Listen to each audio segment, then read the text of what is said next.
Hai para pecinta tanaman, selamat datang kembali di Harta Alam yang Terlupakan.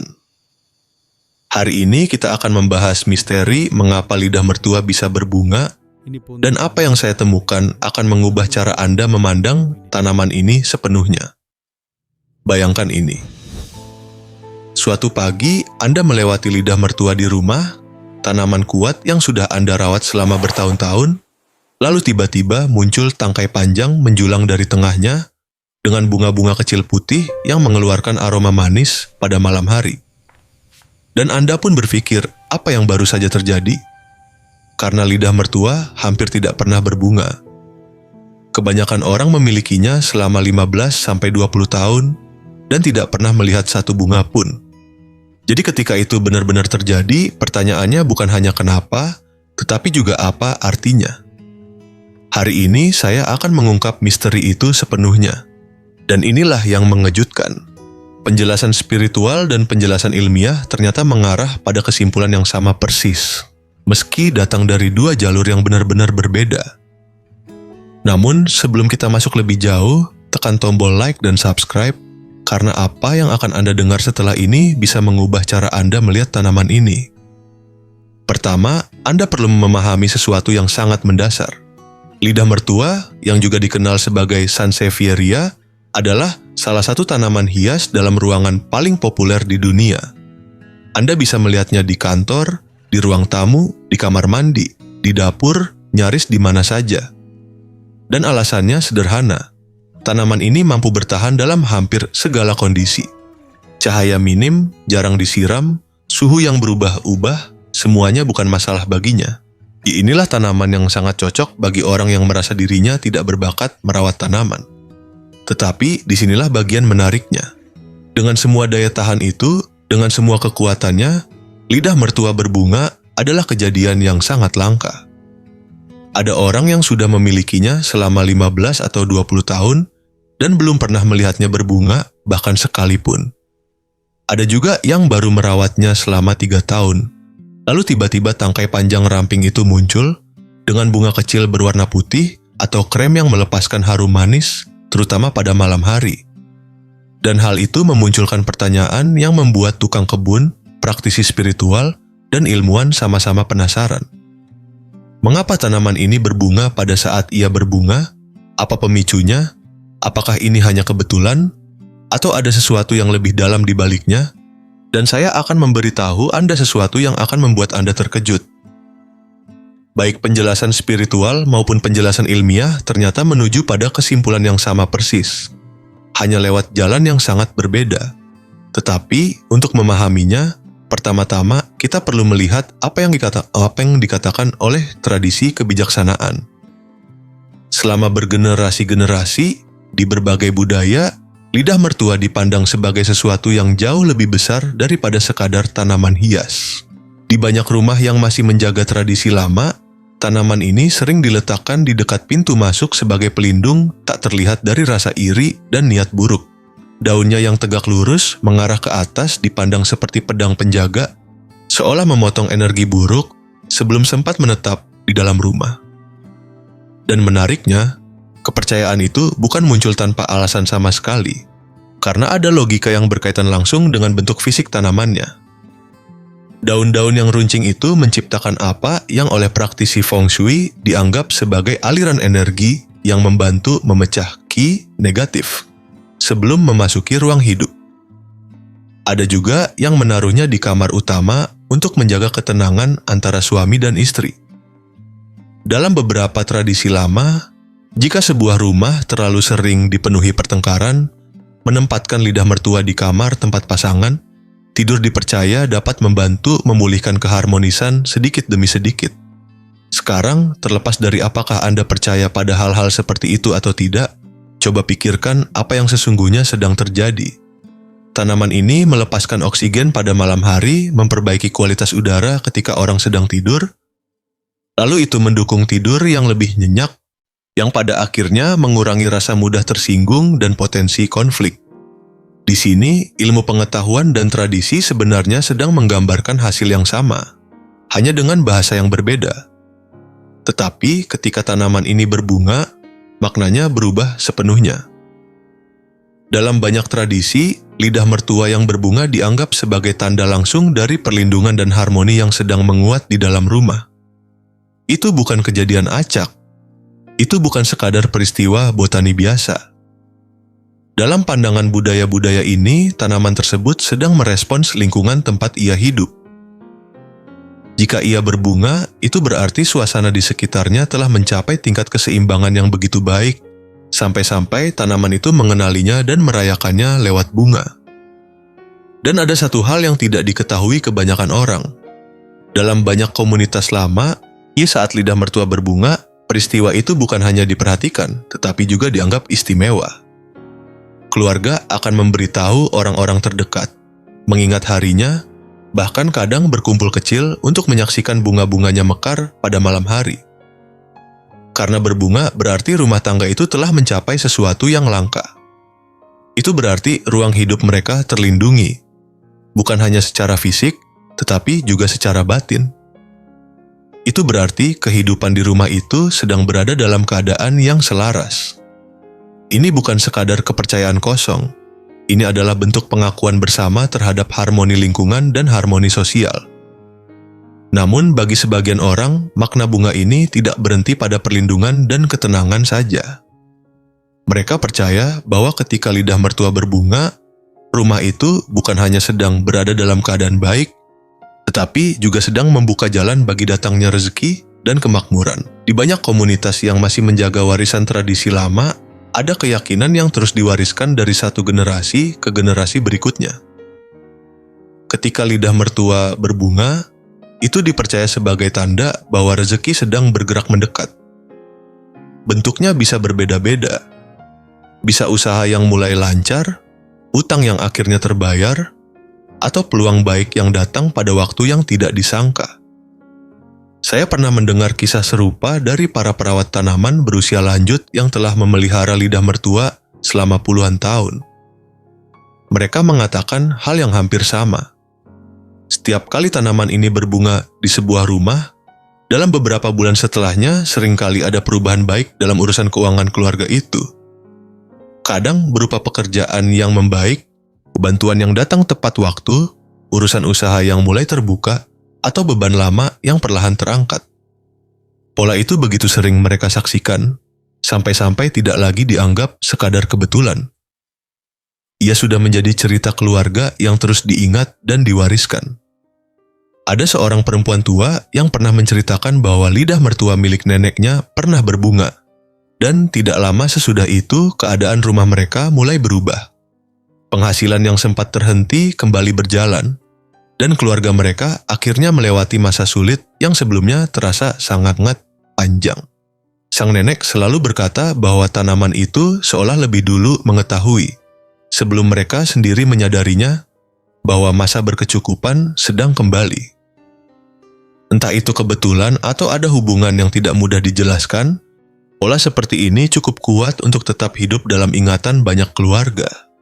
Di banyak lingkungan, para pecinta tanaman yang sudah berumur akan mengatakan bahwa bunga lidah mertua bukan menandakan keberuntungan akan datang, tetapi menandakan bahwa keberuntungan itu sebenarnya sudah mulai hadir. Tanaman ini seolah sedang menegaskan sesuatu yang mungkin belum Anda sadari, bahwa rumah Anda sedang berada dalam keadaan yang baik, tenang, dan mendukung hal-hal baik untuk tumbuh. Ia seperti penanda halus, bukan untuk memperingatkan bahaya, tetapi untuk menunjukkan bahwa kemakmuran sudah mulai bergerak di balik kehidupan sehari-hari Anda. Yang menarik, dalam berbagai tradisi lama tentang tanaman, ada juga pengamatan yang mirip. Lidah mertua sering terlihat berbunga di rumah-rumah yang suasananya stabil, di tempat orang-orang masih menyediakan waktu untuk hening dan merenung, dan di ruang yang dirawat dengan sengaja, bukan dibiarkan begitu saja. Karena itulah, tanaman ini sering dipandang sebagai lambang keteguhan, kejujuran hati, dan kekuatan yang tenang. Pertumbuhannya yang tegak lurus membuatnya terasa seperti penjaga yang selalu berdiri, selalu siap, dan tidak mudah goyah. Ketika tanaman itu berbunga, maknanya menjadi lebih dalam. Seolah sifat-sifat itu sedang dihormati di dalam rumah tempat ia tumbuh. Seorang tetua pernah menggambarkannya dengan sangat indah. Katanya, tanaman ini berdiri seperti penjaga yang selalu tegak dan selalu waspada. Dan ketika seorang penjaga telah menjalankan tugasnya dengan baik, ketika rumah berada dalam keadaan aman dan tenteram, saat itulah ia bisa merayakan. Bunga itulah bentuk perayaannya. Itu berarti tugas perlindungannya telah selesai, dan rumah itu berada dalam keadaan yang aman. Dan ada satu detail lagi yang sangat memikat. Dalam kepercayaan lama dari wilayah asal tanaman ini, lidah mertua dipercaya memiliki semacam roh penjaga. Saat ia berbunga, roh itu diyakini sedang aktif, terjaga, dan benar-benar melindungi keluarga yang merawatnya. Tanaman ini bukan sekadar hiasan diam di sudut rumah. Ia dipandang sebagai sahabat sunyi yang bekerja tanpa suara. Bunganya adalah caranya menunjukkan diri, menegaskan kehadirannya, dan memberi tanda bahwa perlindungan itu benar-benar ada. Kalau bagian tadi saja sudah terasa menarik, tunggu sampai Anda mendengar bagaimana Feng Shui memandangnya. Karena disitulah semuanya mulai terlihat jauh lebih jelas. Dan sebelum kita lanjut, kalau Anda merasa video ini bermanfaat, bagikan kepada seseorang yang juga punya lidah mertua di rumah. Percayalah, setelah ini cara mereka memandang tanaman itu bisa berubah sama sekali. Sekarang mari kita bicara tentang Feng Shui. Dalam praktik Feng Shui, yang dalam beberapa dekade terakhir semakin banyak digunakan dalam penataan rumah, lidah mertua menempati posisi yang sangat istimewa. Tanaman ini dianggap sebagai pembawa energi yang naik ke atas, atau energi yang mendorong pertumbuhan. Artinya, bentuknya yang tegak dengan daun-daun yang menjulang ke atas dipercaya menghasilkan aliran energi positif yang mengangkat dan mengaktifkan area tempat tanaman itu diletakkan. Karena itulah, para praktisi Feng Shui sering menyarankannya untuk sudut rumah yang terasa mati, dekat pintu masuk, atau ruang-ruang yang suasananya terasa berat dan seperti tertahan. Tetapi saat tanaman ini berbunga, maknanya dalam Feng Shui berubah menjadi jauh lebih luar biasa. Bunganya dipandang sebagai tanda bahwa keberuntungan di tempat itu sudah aktif. Bukan bahwa keberuntungan itu akan datang, keberuntungan itu dipercaya sudah datang. Tanaman ini seolah sedang menegaskan bahwa tumpukan energi negatif telah dibersihkan, bahwa lingkungan rumah sedang berada dalam keadaan seimbang, stabil, dan dipenuhi niat baik. Ia seperti penunjuk halus yang memberitahu Anda bahwa keadaan di rumah itu sedang menunjukkan arah yang baik. Para praktisi Feng Shui juga meyakini bahwa tempat munculnya bunga membawa makna yang berbeda. Jika lidah mertua berbunga di dekat pintu utama, itu dianggap sebagai tanda bahwa perlindungan rumah sangat kuat dan jalan bagi rezeki terbuka dengan jelas. Jika ia berbunga di ruang tamu atau ruang bersama, itu dipahami sebagai pertanda bahwa keharmonisan keluarga sedang berada pada titik terbaiknya. Dan jika bunga itu muncul di kamar tidur, hal itu sering ditafsirkan sebagai tanda keseimbangan batin dan ketenangan emosi bagi orang yang tidur di sana. Yang menarik, dalam hal ini Feng Shui tidak bertentangan dengan ilmu pengetahuan. Justru keduanya saling melengkapi dengan cara yang menurut saya sangat mengagumkan. Karena ketika para ilmuwan menjelaskan mengapa lidah mertua bisa berbunga, Anda akan menemukan bahwa kondisi yang mendorong tanaman itu berbunga ternyata sangat mirip dengan apa yang dalam Feng Shui disebut sebagai lingkungan yang harmonis. Dan itulah yang sekarang akan kita lihat bersama. Tetapi sebelum masuk ke sana, saya ingin meminta satu hal. Jika video ini membuka wawasan Anda, minimal Anda merasa sedang mempelajari sesuatu yang baru, tekan tombol like sekarang juga. Dukungan sederhana itu membantu platform melihat bahwa pembahasan seperti ini layak diteruskan, dan memberi saya ruang untuk terus menggali topik-topik seperti ini untuk Anda. Sekarang kita masuk ke bagian ilmiahnya, dan saya janji setelah Anda mendengarnya, semuanya akan mulai terasa masuk akal dari sudut pandang botani. Lidah mertua atau Sansevieria trifasciata dalam nama ilmiahnya hanya berbunga dalam kondisi yang sangat tertentu.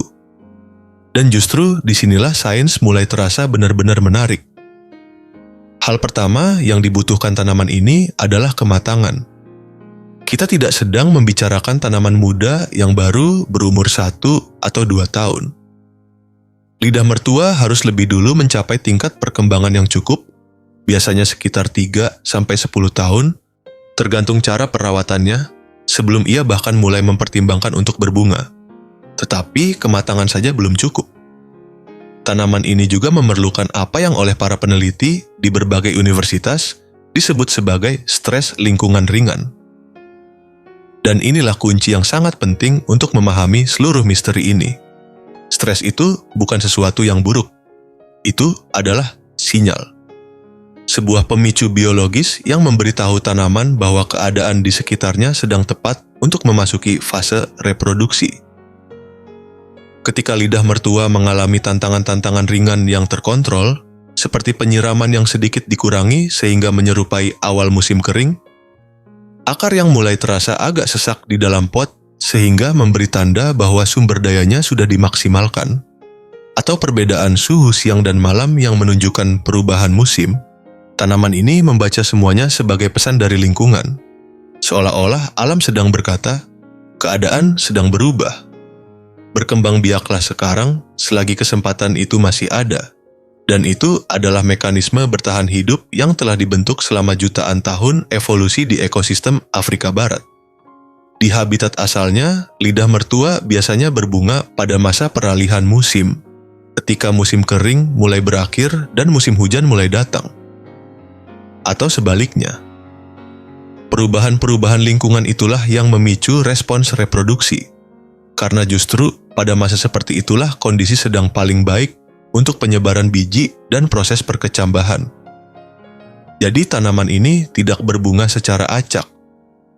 Ia berbunga secara strategis, tepat pada saat keturunannya memiliki peluang terbaik untuk bertahan hidup. Dan inilah bagian yang menurut saya sangat menakjubkan. Ketika lidah mertua berbunga di rumah seseorang, dimanapun itu berarti tanpa sadar orang tersebut telah menciptakan kembali kondisi peralihan alami yang di habitat liar menjadi pemicu tanaman ini untuk berbunga. Melalui cara merawatnya, melalui cahaya yang diterimanya, melalui ritme penyiraman, dan melalui kondisi rumah tempat ia hidup, tanaman itu menerima sinyal lingkungan yang sangat mirip dengan apa yang akan ia terima di alam bebas, jauh dari tempat asalnya. Dr. Leonard Perry, profesor penyuluhan dari University of Vermont di Amerika Serikat, pernah mencatat pola pembungaan lidah mertua di ratusan rumah tangga selama periode 5 tahun. Dan hasil yang ia temukan benar-benar menarik. Tanaman-tanaman yang berbunga biasanya dimiliki oleh orang-orang yang, tanpa menyadarinya, menciptakan variasi perawatan musiman. Mereka menyiram lebih sedikit saat musim dingin ketika udara di dalam rumah menjadi lebih kering. Mereka memindahkan tanaman lebih dekat ke jendela saat musim panas agar mendapat lebih banyak cahaya. Mereka juga tidak terlalu sering mengganti pot, sehingga akar dibiarkan memenuhi wadahnya. Mereka bukan orang-orang yang sedang mengikuti rumus khusus agar tanaman berbunga. Mereka hanyalah orang-orang yang ritme perawatannya secara alami ternyata selaras dengan pemicu evolusioner tanaman itu. Sekarang mari kita bicara tentang sesuatu yang menghubungkan semua yang sudah kita bahas sejauh ini. Karena disinilah semuanya mulai terasa benar-benar kuat, dan disinilah ilmu pengetahuan seperti membenarkan apa yang sudah dikatakan oleh kebijaksanaan lama selama bergenerasi-generasi. Lidah mertua dikenal luas sebagai salah satu tanaman pembersih udara terbaik yang pernah diteliti NASA. Riset yang dilakukan di NASA Stennis Space Center di Mississippi, Amerika Serikat, pada akhir tahun 1980-an sebagai bagian dari studi udara bersih. Mereka menemukan bahwa lidah mertua mampu membantu mengurangi racun di udara dalam ruangan, termasuk formaldehida, benzena, xilena, toluena, dan trikloroetilena. Tanaman ini juga termasuk salah satu dari sedikit tanaman yang melakukan fotosintesis CM, yang berarti ia membuka pori-porinya pada malam hari, bukan pada siang hari, lalu melepaskan oksigen saat Anda sedang tidur. Tetapi disinilah hubungan yang hampir tidak pernah dibicarakan orang, dan justru disinilah semuanya berubah. Tanaman yang aktif membersihkan udara, yang terus bekerja menyaring racun dari lingkungan rumah Anda, sedang menggunakan energi yang tidak sedikit untuk melakukan semua itu, Coba bayangkan apa yang sebenarnya dilakukan oleh tanaman ini. Ia menarik senyawa-senyawa kimia dari udara, memecahnya sampai ke tingkat sel, lalu mengubah zat-zat yang berbahaya menjadi hasil akhir yang jauh lebih aman. Semua proses itu membutuhkan tenaga, bukan sedikit, tetapi sangat besar. Dan selama energi itu terus dipakai untuk bertahan dan menyesuaikan diri dengan lingkungan yang belum stabil, tanaman akan lebih sibuk menjaga keseimbangannya sendiri daripada mengalihkan tenaga ke proses pembungaan. Lalu apa yang terjadi ketika keadaan mulai stabil? Ketika kualitas udara membaik karena tanaman itu telah berhasil menjalankan tugasnya dengan baik, ketika kadar racun menurun karena perabot baru di rumah sudah selesai melepaskan gas kimianya, atau karena sirkulasi udara di rumah Anda menjadi lebih baik, atau karena tanaman itu sendiri perlahan telah membantu membersihkan lingkungannya dari waktu ke waktu, maka energi berlebih itu, energi yang sebelumnya dipakai untuk proses pemurnian, mulai dialihkan. Dan kemana energi itu pergi? Ke reproduksi, ke pembungaan. Di titik itulah tanaman tidak lagi hanya bertahan, tetapi mulai mengirimkan tanda bahwa lingkungan di sekitarnya sudah cukup aman, cukup tenang, dan cukup mendukung untuk melangkah ke tahap berikutnya. Apakah Anda mulai melihat artinya? Ilmu pengetahuan sedang mengatakan bahwa lidah mertua berbunga ketika lingkungannya mendukung, ketika kualitas udaranya baik, ketika keadaannya cukup seimbang dan cukup stabil sehingga tanaman itu dapat berpindah dari mode bertahan hidup ke mode berkembang biak. Ia berbunga karena lingkungan di sekitarnya sudah cukup sehat, bukan hanya untuk menopang tanaman induknya, tetapi juga untuk membuka kemungkinan bagi kehidupan berikutnya. Dan mungkin itulah sebabnya banyak orang merasa bahwa rumah dengan lidah mertua yang sehat memiliki suasana yang berbeda, lebih ringan, lebih tenang, dan lebih enak untuk ditinggali. Meskipun mereka tidak selalu bisa menjelaskannya dengan kata-kata ilmiah. Dan tradisi-tradisi lama sebenarnya mengatakan hal yang sama persis. Mereka hanya menyampaikannya dengan kata-kata seperti energi baik, harmoni, dan datangnya keberuntungan. Dua jalan yang berbeda, tetapi satu kebenaran yang sama. Tanaman ini berbunga ketika ruang tempat ia hidup sedang sehat. Entah Anda mengukur kesehatan itu lewat kualitas udara dan kestabilan lingkungan, atau lewat keseimbangan energi dan harmoni batin, kesimpulannya tetap sama. Lidah mertua berbunga ketika rumah berada dalam keadaan yang baik. Dan sekarang, tibalah bagian yang mungkin sudah ditunggu banyak dari Anda. Mengetahui mengapa lidah mertua bisa berbunga memang menarik. Tetapi yang benar-benar ingin diketahui kebanyakan orang adalah bagaimana cara membuat tanaman milik mereka sendiri ikut berbunga. Dan itulah yang sekarang akan saya tunjukkan, langkah demi langkah. Baik, sekarang kita masuk ke bagian yang paling praktis, yaitu perawatan-perawatan khusus yang bisa sangat meningkatkan peluang lidah mertua Anda mengeluarkan bunga yang selama ini diharapkan. Faktor pertama, dan ini sangat mendasar, adalah cahaya. Lidah mertua membutuhkan cahaya terang tidak langsung setidaknya sekitar 6 jam setiap hari. Yang saya maksud bukan sinar matahari langsung yang bisa membakar daunnya, melainkan tempat yang terang yang tetap mendapat cahaya alami dalam jumlah cukup. Posisi dekat jendela dengan tirai tipis, atau di area rumah yang terang tetapi tidak terkena matahari keras secara langsung adalah pilihan yang sangat baik. Tanaman ini memang tahan hidup di tempat yang minim cahaya, tetapi kemampuan bertahan hidup tidak sama dengan kondisi ideal untuk memunculkan bunga. Yang belum banyak disadari orang, perubahan cahaya juga sangat penting.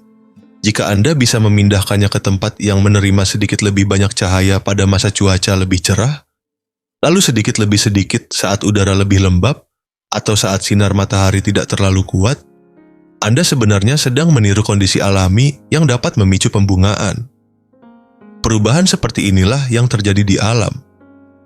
Dan secara biologis, lidah mertua mampu membaca isyarat-isyarat kecil itu, meskipun ia hanya berada tenang di sudut rumah Anda. Kadang bukan cahaya yang terlalu sedikit yang menjadi masalah, melainkan cahaya yang selalu sama dari hari ke hari, tanpa perubahan yang memberi sinyal musim pada tanaman. Faktor penting kedua adalah penyiraman. Dan di bagian ini saya ingin Anda benar-benar memperhatikan, karena inilah kesalahan yang paling sering terjadi. Lidah mertua tidak membutuhkan air terlalu sering. Justru terlalu banyak disiram adalah cara tercepat untuk membuatnya rusak, dan juga alasan paling umum mengapa tanaman ini tidak pernah berbunga. Aturannya sederhana, biarkan tanahnya benar-benar kering lebih dulu sebelum Anda menyiram lagi. Bagi lidah mertua, akar yang terus-menerus basah bukan tanda perawatan yang baik, melainkan tanda bahwa tanaman tidak pernah diberi kesempatan merasakan jeda alami yang justru penting bagi ritme hidupnya.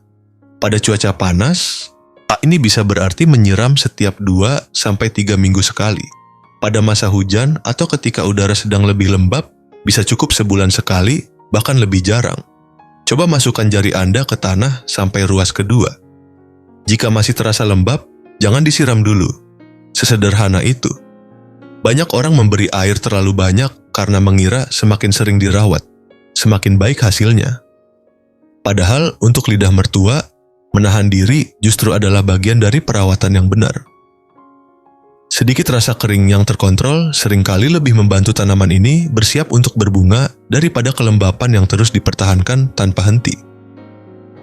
Sedikit rasa kering di antara 2 kali penyiraman itulah yang justru menjadi bagian dari pemicu pembungaan. Faktor ketiga adalah pot. Ingat kembali apa yang tadi kita bahas tentang akar yang mulai terasa sempit. Ia jangan buru-buru memberi pot yang sangat besar dengan anggapan tanaman akan tumbuh lebih baik.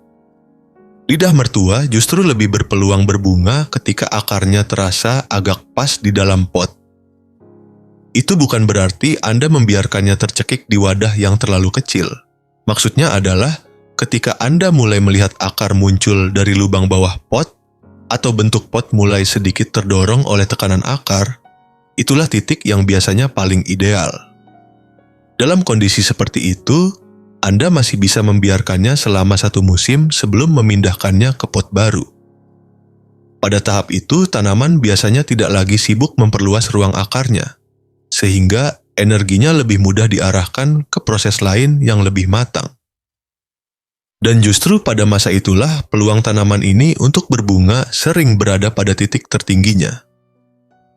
Faktor keempat adalah suhu. Lidah mertua umumnya menyukai suhu hangat yang stabil, kira-kira di kisaran 18-27 derajat Celcius, yaitu suhu yang nyaman bagi kebanyakan rumah di Indonesia. Tetapi ada satu hal kecil yang tidak banyak diketahui orang.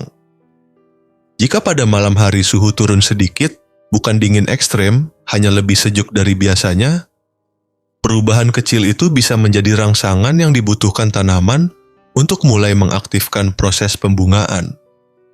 Inilah yang tadi kita sebut sebagai stres positif. Bukan tekanan yang merusak, melainkan perubahan ringan yang memberi sinyal bahwa lingkungan sedang bergeser. Bagi tanaman, perubahan kecil seperti ini seringkali lebih bermakna daripada kondisi yang terus sama setiap hari. Di daerah yang malam harinya lebih sejuk, atau di rumah yang memiliki area dekat jendela dengan udara malam yang sedikit berbeda, lidah mertua sering lebih mudah menangkap isyarat ini tanpa harus terkena kondisi yang berbahaya. Faktor kelima adalah media tanam dan pemupukan. Gunakan media yang poros dan cepat membuang kelebihan air. Campuran tanah tanam biasa, perlite, dan pasir kasar dalam perbandingan yang seimbang bisa bekerja dengan sangat baik. Yang penting, akarnya tidak terus-menerus tertahan dalam kelembapan. Akar lidah mertua membutuhkan ruang yang ringan, tidak padat, dan tidak becek agar tetap sehat dalam jangka panjang. Untuk pupuk, gunakan pupuk seimbang dengan dosis ketengah dari anjuran, cukup sebulan sekali, dan hanya pada masa pertumbuhan aktif. Pada periode ketika tanaman sedang lebih tenang dan pertumbuhannya melambat, pemupukan sebaiknya dihentikan. Lidah mertua memerlukan masa istirahat untuk mengumpulkan tenaga. Dan justru dalam masa diam itulah, tanpa banyak terlihat dari luar, tanaman ini mulai menyiapkan dirinya dari dalam untuk kemungkinan berbunga.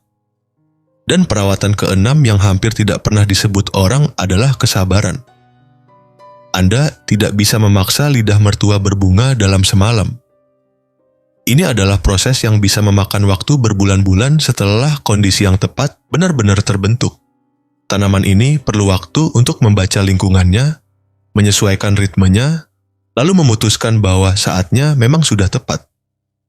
Tetapi saya jamin, ketika Anda melihat tangkai itu muncul dari tengah tanaman, ketika bunga-bunga kecil itu mekar pada malam hari dan memenuhi ruangan dengan harum manis yang lembut, Anda akan mengerti mengapa begitu banyak budaya menganggap momen ini sebagai sesuatu yang sungguh istimewa. Dan sekarang saya ingin Anda memikirkan satu hal yang menghubungkan semua yang telah kita bicarakan. Karena ada satu penutup terakhir, satu bagian yang membuat seluruh teka-teki ini terasa pas pada tempatnya. Hal yang paling membuat saya terpesona dari topik ini adalah kenyataan bahwa ilmu pengetahuan dan pandangan spiritual ternyata sampai pada kesimpulan yang sama, meskipun datang dari jalan yang benar-benar berbeda. Tradisi-tradisi lama mengatakan bahwa lidah mertua berbunga ketika rumah dipenuhi energi yang baik, ketika ada harmoni, ketika niat orang-orang di dalamnya baik, dan ketika lingkungannya mendukung. Feng Shui mengatakan bahwa tanaman ini berbunga ketika aliran energi di dalam ruang sudah seimbang, ketika energi berat telah mereda, dan ketika jalan bagi keberuntungan terbuka dengan jelas. Sementara itu, ilmu pengetahuan mengatakan bahwa lidah mertua berbunga ketika tanaman itu sudah cukup matang, ketika ia menerima cahaya yang sesuai, ketika penyiramannya seimbang, ketika ruang tempat ia hidup stabil, dan ketika ia mengalami tekanan ringan yang justru mendorongnya mengeluarkan kemampuan terbaiknya. Apakah Anda mulai melihat hubungan itu? Rumah yang memiliki energi baik adalah rumah tempat tanaman diperhatikan, tempat cahaya alami masuk, tempat segala sesuatu tertata, dan tempat ada kepedulian serta ketekunan. Itu adalah rumah tempat seseorang meluangkan waktu untuk mengamati, menyiram pada saat yang tepat, dan memilih posisi terbaik bagi setiap tanaman. Dan semua itu adalah harmoni, baik dalam bahasa spiritual maupun dalam bahasa ilmiah. Yang satu menyebutnya energi yang selaras, yang lain menyebutnya kondisi yang stabil. Tetapi keduanya sedang menunjuk pada keadaan rumah yang sama. Lidah mertua berbunga bukanlah peristiwa acak. Itu adalah respons langsung terhadap lingkungannya. Dan Andalah yang menciptakan lingkungan itu. Jika tanaman Anda berbunga, itu berarti Anda sedang melakukan sesuatu dengan sangat baik. Entah Anda mengukurnya lewat qi, lewat energi, atau lewat penjelasan botani, hasil akhirnya tetap sama. Ruang hidup Anda sedang mendukung. Ketelatenan Anda sedang membuahkan hasil. Dan bunga itu adalah bukti hidupnya. Dan ada satu hal lagi yang ingin saya tinggalkan sebelum kita selesai. Bunga lidah mertua hanya bertahan beberapa hari. Ia singkat, ia rapuh, ia hadir sebentar, lalu lewat. Tetapi justru kenyataan bahwa itu bisa terjadi. Kenyataan bahwa tanaman yang dikenal sanggup bertahan dalam pengabaian, suatu hari memilih menggunakan seluruh tenaganya untuk menciptakan sesuatu yang indah, mengatakan banyak hal. Ia seperti mengingatkan bahwa bahkan dalam keadaan yang paling sulit pun, ketika semua unsur akhirnya selaras, kehidupan selalu menemukan caranya untuk mekar. Dan kalau itu belum cukup kuat sebagai pesan, saya tidak tahu lagi apa yang lebih kuat dari itu. Coba pikirkan seperti ini. Di dunia yang bergerak begitu cepat, tanaman yang berbunga dalam diam mengingatkan kita bahwa hal-hal baik memang membutuhkan waktu, tetapi tetap akan datang saat waktunya tepat. Ilmu pengetahuan, tradisi lama, dan feng shui sama-sama bertemu pada satu titik.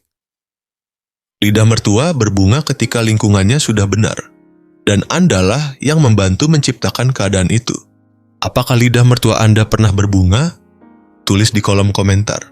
Jika video ini membuka wawasan Anda, tekan like, subscribe, dan sampai jumpa di video berikutnya. Rawat terus tanaman Anda.